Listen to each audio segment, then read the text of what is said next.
Okay, welcome to the Good Form preview of Metropolitan Racing at Tabcorp Park on Friday night. Make sure you go Friday night, not Saturday night. We've been mixing and matching a little bit more recently. Blake Redden here joining me. We're going to look at the quaddie basically. There's one feature race, probably two feature races among the quad. The main one being the Group 3 Empire Stallions Vicbred Platinum Pace, but we'll kick it off from the start as we always do, race 5 on the program. The G&G Engineering Melton Page. Tricky little race here, very short price. Fixed odds favourite, the returning mare Beresari. Have you been sucked into the $1.80 or have you found us a little bit of value? Very short of $1.80. Look, she's one of those horses where early, sort of as a 3-year-old and going through the classes, I had a lot of time for her. She's probably been overbet a little bit of recent times. She was beaten last time out as an odds-on favourite. She's first up here, so look, I wouldn't be surprised if she just came out and blew them away. But by the same token, I'm not sure you can back her at that sort of price. I think the horse that I'm really interested in is Our Missionary Man. I loved his MO. Stablemate. Yeah, the stablemate probably, I don't know what it was, 3 or 4 months ago now. He's Metropolitan Maiden winner. He just burst away from them. I don't think he's had everything go right since then, and maybe this looms as his sort of race. So second up, I could see him improving. Toulouse or Trex racing well. I know you love when I say that. Even Johnny Fox is probably the other key one, and you're going to lead us into another one at odds, aren't you? Oh, I don't mind Lucky Lombo. I think it's over the odds at $10. Overbet, is that one of the... Do you like that? I've never used that in my entire life. I've been punting since I was 3 or 4 and I don't think I've ever used overbet, but I like it when you come up with those racing phrases for us or little words. I do think that Lucky Lombo is a key threat here. I'm sticking with Beresari personally, but I don't think she's too short. I'd be preferring to bet on her come tomorrow night rather than worry about the $1.80 or $1.75 she's currently paying with the tab. And as I mentioned, the best value for me is number 11, Lucky Lombo, who of course I think I beat you with. Golaman was actually very good in that Swan Hill Mile, but he dropped the bit for 150 metres, didn't he? So if he kept up then. One to Bonus. Race 2, or the second leg of the quaddie, I should say, race 6 on the program at Tabcorp Park, Melton, this weekend on the Friday night program. We've got a very short price favourite once again here, the returning star, Don't Hold Back, Group 1 Vicbred Super Series champ. Wasn't overly enamoured with the recent trial, and he has got the second line draw.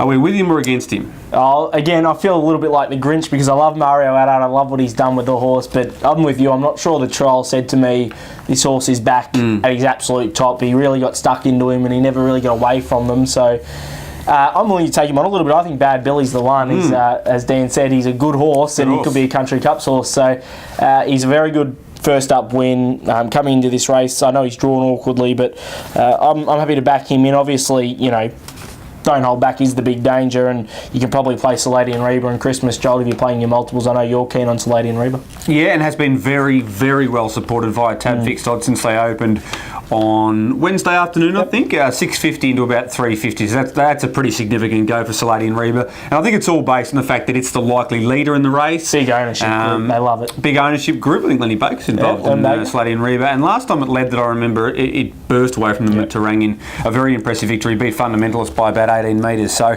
Saladian Reba and Bad Billy looked the value, but Don't Hold Back. Obviously, it's great to have him back at the races, and hopefully he performs well. Third leg of the quaddie, race 7 on the program. I found one here. Have you? You might have too. I've definitely found one. I think could be paying $6 plus.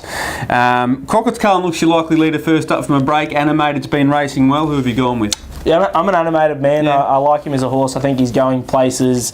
Look, I understand it's probably not going to work out to his favour necessarily over the sprint trip from that awkward alley. Where'd you have him in the run? Sort of. No, breezing, definitely, almost certainly. Yeah. So it's not going to work out to his favour necessarily, but I think he's good enough to overcome it. He was a good last start winner. He's coming to his best form.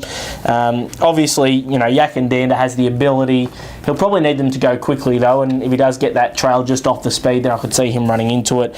Your horse, though, the one that will spear straight across at the start, hand up. No, that's not actually how I saw it. We are speaking of Diamond Aces quietly. This isn't a little secret society.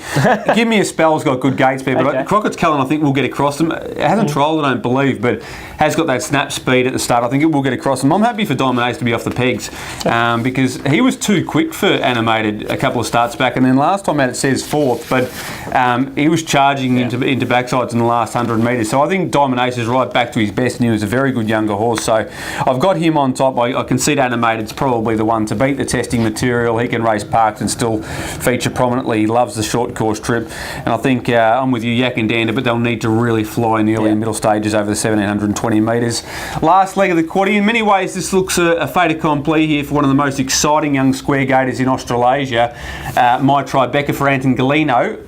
Little caveat question mark. Are you worried about her getting crossed at the start? Very worried. Yeah. Very worried indeed. Of course, it's getting colder, begins quickly, as does KD Muscles. I cry if he wins. They all get out pretty sharply. So that is the question mark. But you think, at worst, she just has to get straight off the pegs, provided that's an option, and she should be too good for them.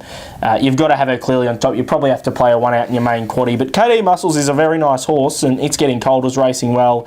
He's a boy start. If she didn't get crossed, and he was right behind her, I could see him running a drum at $3 a place. But I'm with my Tribeca. Yeah, I think, we often hear that good horses can find gate speed when they need it, and I think she might be able to just find it up, and I think it helps that there's so much gate speed outside it, because no one horse is going to get that run up at her, so she's a clear on top selection. She won't be any flash odds. I think if KD Muscles was able to get across, it was the one that led, it would be the major danger of knocking her over there, but it's going to be a terrific race and great to see my Tribeca back. Have we got a best bet in the program? I think I know your best value. You've sort of given the game away there with Bad Billy, but a best bet on the program?